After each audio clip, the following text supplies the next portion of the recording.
வணக்கம். செய்திகள் வாசிப்பது பிரியா. தூத்துக்குடியில் பாரதிய ஜனதா கட்சி முன்னாள் மாநில தலைவர் அண்ணாமலை பிறந்த நாள் முன்னிட்டு ஒட்டப்பட்ட வால் போஸ்டர்கள் பரபரப்பு.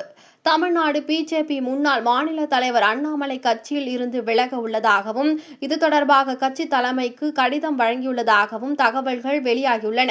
அவர் இன்று தனது பிறந்த நாளை முன்னிட்டு புதிய அரசியல் கட்சியை தொடங்குவது தொடர்பான அறிவிப்பை வெளியிடுவார் என மிகுந்த எதிர்பார்ப்பு நிலவி வரும் நிலையில் தூத்துக்குடியில் அண்ணாமலைக்கு பிறந்த நாள் வாழ்த்து தெரிவிக்கும் வகையில் பதவியால் உயர்ந்தவர் அல்ல, மக்களின் இதயத்தால் உயர்ந்தவர். தலைவா தலைவா வா, தமிழ்நாடு காக்கவா, நாளைய தமிழகமே, நாளைய தமிழக முதல்வரே, மகாசக்தி என அவரை வாழ்த்தி பல்வேறு வாசகங்கள் அடங்கிய வால் போஸ்டர்கள் ஒட்டப்பட்டுள்ளதால் தூத்துக்குடியில் அரசியல் களம் சூடுபிடித்துள்ளது.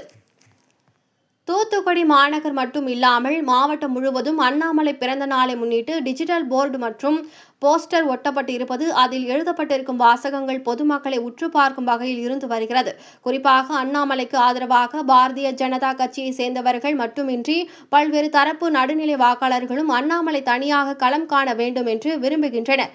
இதுவரை அண்ணாமலை பிறந்த நாளுக்கு இதுபோல வால் போஸ்டர்கள் ஒட்டப்பட்டது கிடையாது என்பது குறிப்பிடத்தக்கது.